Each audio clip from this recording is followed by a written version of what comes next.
Masya Allah, Alhamdulillah, Alhamdulillahirabbil alamin.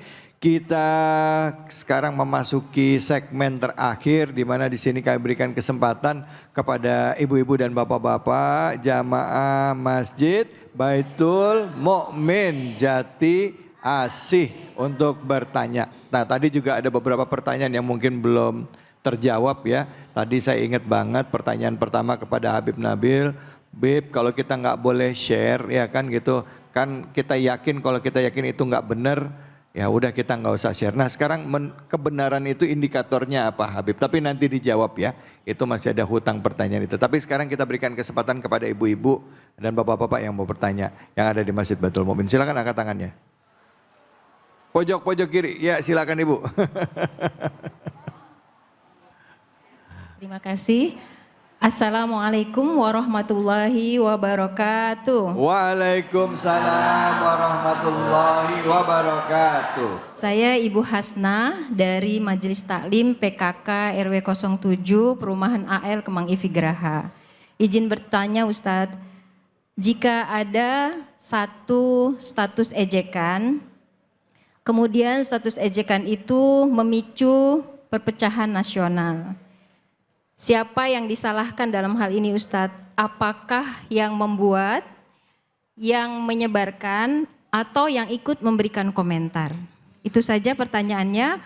Wassalamualaikum warahmatullahi wabarakatuh. Waalaikumsalam warahmatullahi wabarakatuh. Biasanya ini terjadi pada saat pilkada, pada saat pilpres ya Bu ya. Nah ini dia nih, jadi kompor meleduk semuanya. Silakan. Habib Nabil, fadal bisa jawab. Izin Habib Isa. Bismillahirrahmanirrahim. Rabbi syrah li sadri wa yassir li amri wahlul 'uqdatan min lisani yafqahu qawli. Jadi begini. Bapak Ibu sekalian, Ibu Hasnah yang bertanya dan juga mungkin mewakili Bapak Ibu sekalian baik yang di majelis ini maupun juga Cahaya Hati Indonesia dimanapun yang nonton. Jadi dalam Islam itu ada yang disebut dengan dosa berjamaah, ya. Pahala juga begitu, ada juga pahala berjamaah, ya. Di antara contoh dosa berjamaah itu misalnya di dalam hadis dikatakan tentang dosanya riba. Ketika Nabi Muhammad SAW menyatakan orang yang melakukan riba dilaknat sekian banyak orang, yang nulis, yang jadi saksi, yang ngambil ribanya dan seterusnya ya. Begitupun orang yang minum minuman keras itu dilaknat juga sekian banyak orang, yang minum, yang bawa ke mejanya, yang ngambil uangnya, yang nyatet keuntungan, semuanya kena. Nah jadi oleh sebab itu jauhi oleh kita dosa berjamaah ya. Tadi misalnya contoh, kalau misalnya kita nyebar lalu jadi bahaya nasional gitu ya, perpecahan dan sebagainya. Pertama, apakah kita sudah tabayun atau belum ketika nyebar? Kalau ternyata kita sudah tabayun, ternyata itu adalah benar, bahwa kemudian terus jadi viral, ya kemudian terus jadi ini, tapi dari awalnya itu sudah baik, maka kita tidak termasuk dosa berjamaah, mungkin bahkan pahala berjamaah. Ya, man sanna sunnatan hasanatan falahu ajruha wa ajru man amila biha min ghairi an yanqusa min ujurihim syai', ya, atau kama qala sallallahu alaihi wasallam, orang yang melakukan satu sunnah yang baik lalu ditiru orang lain maka dia dapat pahalanya dan pahala orang yang mengikutinya tanpa dikurangi sedikit pun, ya. Begitupun juga man sanna sunnatan sayyi'atan tadi ya, nah hal yang buruk. Nah jadi tadi saya tekankan ketika di segmen-segmen sebelumnya, nomor satu tuh tabayun, ya. Jangan kita nge-share sesuatu kalau kita belum tabayun. Betapapun kemampuan kita hanya seperti itu, ya itu. Tapi itulah yang diwajibkan Allah, tabayun. Ya.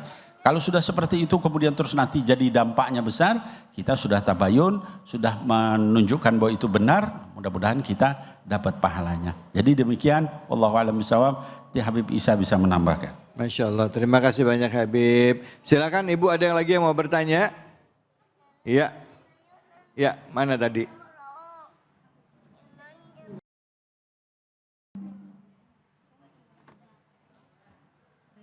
Assalamualaikum warahmatullahi wabarakatuh. Waalaikumsalam warahmatullahi wabarakatuh. Saya Ibu Wulan, perwakilan dari BKMM Kelurahan Jatirasa, izin bertanya Ustadz. Sekarang banyak sekali berita-berita tentang keburukan atau kejelekan dari para pejabat. Mengapa Ustadz? Banyak sekali orang yang suka membicarakan keburukan atau kejelekan para pejabat ini di media sosial gitu. Kenapa bukan menegur secara langsung, secara baik-baik gitu. Mungkin itu pertanyaan saya Ustadz. Wassalamualaikum warahmatullahi wabarakatuh. Waalaikumsalam warahmatullahi wabarakatuh. Nah, Habib Isa dapat pertanyaannya agak sulit nih. Silakan Habib Isa. Subhanaka la ilma lana illa ma 'allamtana innaka antal alimul hakim. Mohon maaf, mohon izin Habib Nabil, mohon koreksinya juga. Ibu-ibu para jemaah yang dirahmati oleh Allah Subhanahu wa taala, pejabat itu pemangku kepentingan kita semua.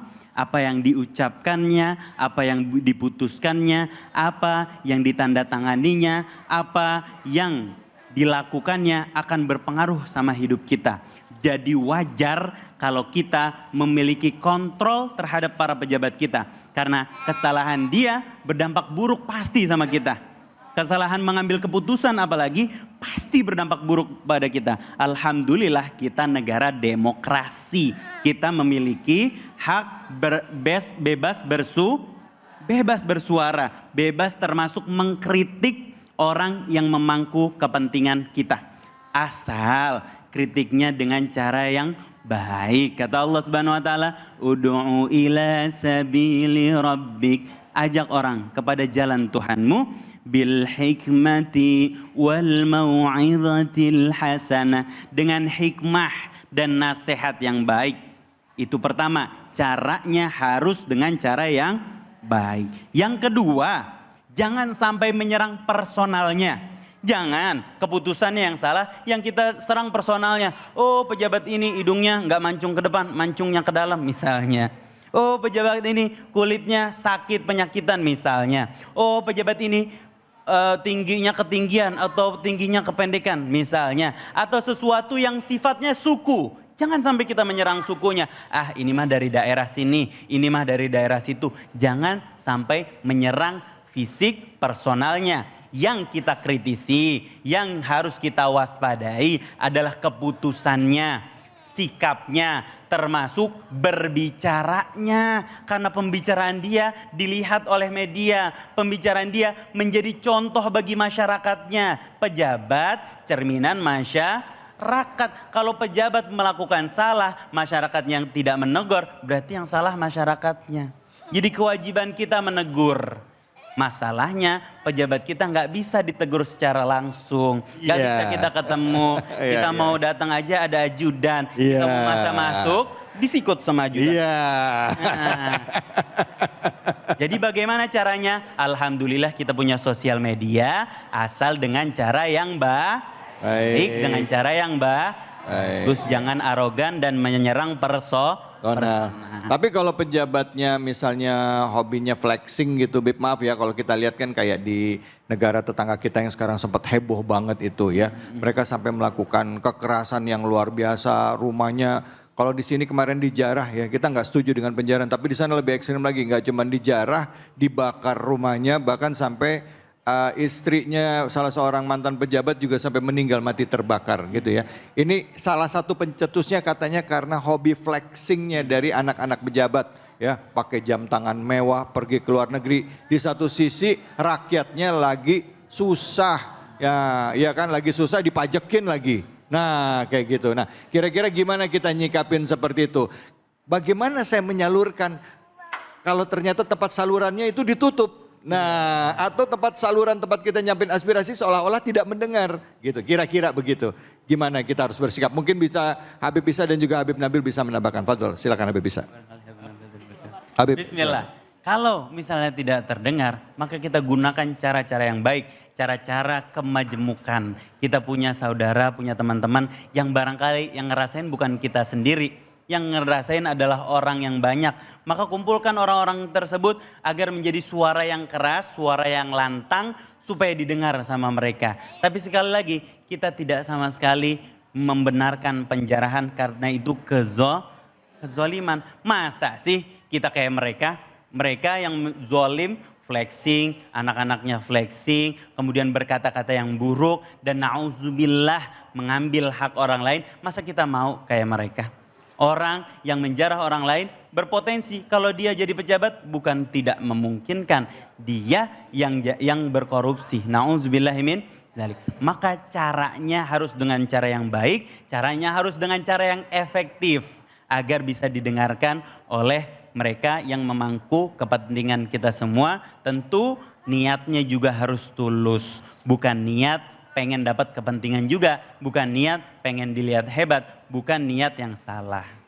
Oke, baik, alhamdulillah, terima kasih banyak Habib Nabil, mungkin bisa ditambahkan sekaligus menjawab pertanyaan saya Habib tentang tadi kebenaran apa yang dijadikan ini ya tolok ukurnya ya Bu, karena benar menurut saya belum tentu benar menurut orang lain Bib, ya kan gitu, bisa jadi yang saya share ini menurut saya benar, ya silakan Habib.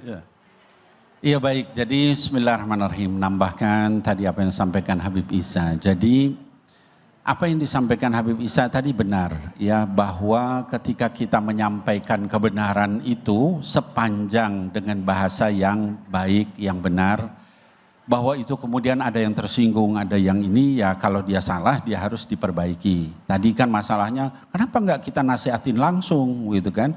Kita nasihatin langsung, kita berhadapan dengan 10 meja gitu kan. Di sini daftar, situ ditolak terus begitu. Tahun depan baru nyampe, udah selesai masalahnya. Jadi media sosial itu sebenarnya bagus gitu ya untuk memudahkan. Ada istilah mungkin Ustadz David tahu itu ya. Kalau nggak viral, no viral no justice. No justice. Itu sebenarnya nggak baik ya. Tapi ya kalau memang harus caranya begitu ya silakan. Tapi tadi dengan cara yang baik, tidak menyampaikan hal-hal yang fisik. Saya ingin menambahkan bahwa pada masa dulu Khulafaur Rasyidin misalnya itu dilakukan ya. Ada orang yang misalnya melaporkan, contoh ada orang melaporkan Sayyidina Amr bin As, waktu itu beliau gubernur di Mesir. Dilaporkan ke pusat Amirul Mukminin Sayyidina Umar gitu ya. Lalu Sayyidina Umar menyampaikan. Sayyidina Umar jawabnya enggak panjang-panjang. Dia bikin garis satu lurus satu bengkok. Terus dikirim balik. Langsung takut. Sayyidina Amr bin As. Lalu kemudian. Jadi artinya apa? Seperti itu boleh gitu ya. Kita itu kan ngelaporin tuh ke pimpinan. Nah cuman kalau sekarang kita nggak bisa ngelaporin melalui media sosial. Nah itu yang pertama. Yang kedua tadi soal kebenaran. Kebenaran itu relatif tergantung gitu ya. Yang penting bagi kita adalah kita sudah melakukan tabayun. Bahwa menurut orang lain itu tidak benar. Karena dia punya persepsi sendiri, terserah. Tapi tanggung jawab kita di hadapan Allah adalah tabayun. Selalu check and recheck. Saya membiasakan, ini saya pribadi. Kalau ada orang WhatsApp di grup atau apa, saya cek di internet atau apa. Oh berita itu hoax misalnya. Oh berita itu tidak benar. Ada yang menyatakan ini artis ini mencuci uang sampai 3.000 triliun. Tak cek gitu kan, ini ternyata itu hoax, tidak benar gitu ya. Tapi viral di mana-mana orang. Artinya kewajiban itu gampang zaman sekarang. Apa-apa semua tersedia, ada internet, ada AI, ada segala macam. Kita bisa cek melalui itu sesuai kemampuan kita. Dan kita tidak dibebani kecuali sesuai kemampuan kita. La yukallifullahu nafsan illa usaha. La yukallifullahu nafsan illa ma'ataha. Wallahu a'lam bishawab. Baik, alhamdulillah, terima kasih banyak Habib, terima kasih banyak Habib Isa, Habib Nabil, terima kasih banyak Ibu-ibu, terima kasih banyak. Hari ini kita sudah belajar banyak ya, dan di penghujung acara ini mari kita berdoa. Semoga Allah ridha, Allah berikan keberkahan buat kita semua. Allah jadikan kita hamba-hambanya selalu mengutamakan prasangka baik terhadap apapun yang saat ini sedang menimpa. Sehingga Allah bisa keluarkan kita dari kesulitan ya, dan memberikan jalan keluar dari tempat yang tidak duga-duga. Untuk itu kami berikan kesempatan kepada Habib Nabil untuk memimpin doa kita pada kesempatan kali ini. Silakan Habib, fadhal. Baik, bismillahirrahmanirrahim Bapak Ibu sekalian yang di sini maupun juga di rumah. Setelah kita dengarkan makanan untuk akal kita, mari kita beri makan ruh kita tenangkan hati kita, menghadap kepada pencipta kita yang maha benar, maha berkuasa, maha melakukan segala sesuatu. Kita bermohon kepada Allah. Amin ya Allah Rabbal Alamin. Alhamdulillahi hamdan yuafi ni'amahu wa yukafi mazidah. Ya Rabbana lakal hamdu wa lakal syukru kama yanbaghi li jalali wajhikal karim wa azimi sultanik ya Allah ya Rabbana ya Rabbal Alamin. Kami hadir di sini, duduk di sini, berjalan di mana-mana itu semua karena nikmat-Mu ya Allah. Kau berikan kami kekuatan dengan kaki kami, tangan kami, mata kami, mulut kami, hidung kami. Bahkan kami mau bicara dengan akal kami. Semua adalah diberikan oleh-Mu ya Allah. Bahkan ya Allah ketika kami tidur Engkau terus menjaga kami ya Allah. Ginjal kami, hati kami, jantung kami, saluran darah kami Engkau selalu alirkan, maka ampuni kami, beri rahmat kami ya Allah, beri taufik dan hidayah kepada kami ya Allah. Allahumma arham ummat Sayyidina Muhammad sallallahu alaihi wasallam. Allahumma aslih ummat Sayyidina Muhammad sallallahu alaihi wasallam. Allahumma farrij an ummati Sayyidina Muhammad sallallahu alaihi wasallam. Ya Allah, sayangi umat Nabi Muhammad. Ya Allah, perbaiki, damaikan di antara umat Nabi Muhammad. Jangan bercerai-berai, jangan saling mencela, jangan saling mencaci. Jangan gontok-gontokan ya Allah.